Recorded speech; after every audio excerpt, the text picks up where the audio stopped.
یہ بھی جانتے ہو کہ آج کل بازار میں آٹا دال کس بھاؤ مل رہا ہے؟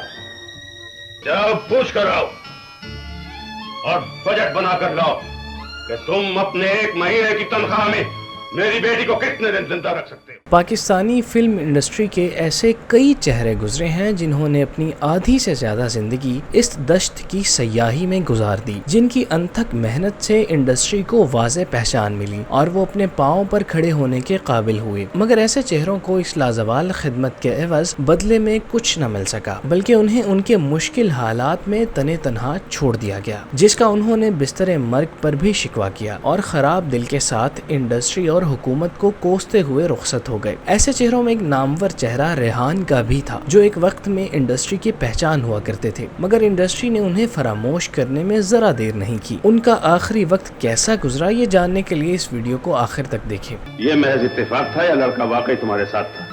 دیکھو میں تمہارا باپ، بتاؤ وہ صرف تمہارا دوست ہے یا تم اس سے شادی کرنا چاہتی ہو؟ اس سے کہو دفتر میں آ کر مجھ سے ملے، اسے دیکھنے کے بعد ہی میں تمہاری شادی کا فیصلہ کر سکتا ہوں۔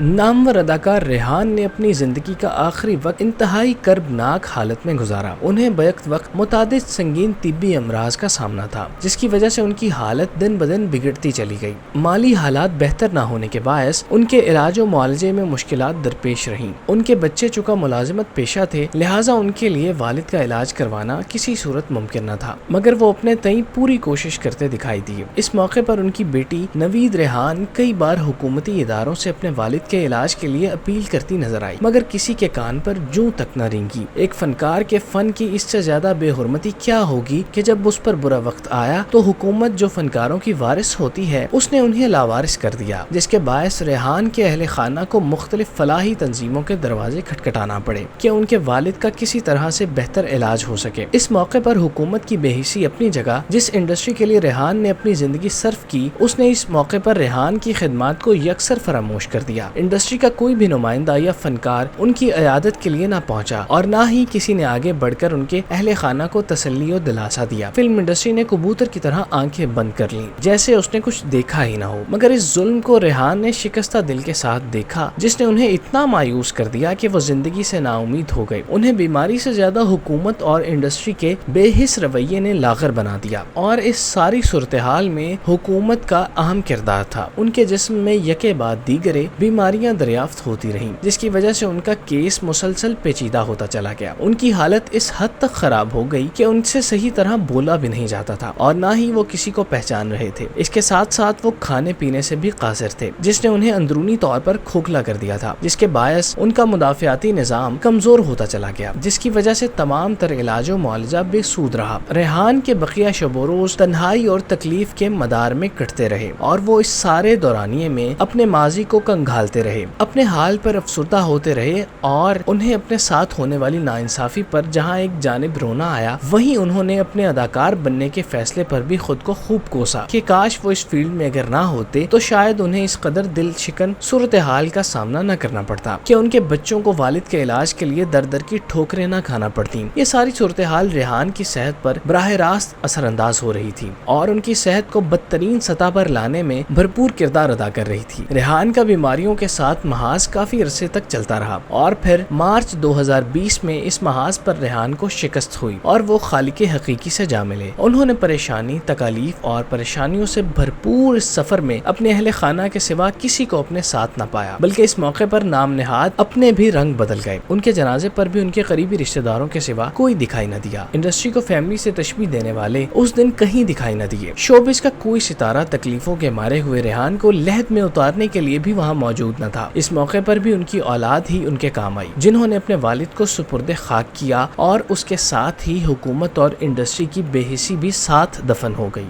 تم نے آنے میں بہت دیر کر دی۔ وہ تم سے طلاق لینے کی سوچ رہی ہے۔ جس نتیجے پر وہ آج پہنچی ہے، اس کا احساس ایک دولت مند کی بیٹی کو اس وقت ہوتا ہے جب وہ بیوی بن کر تم جیسے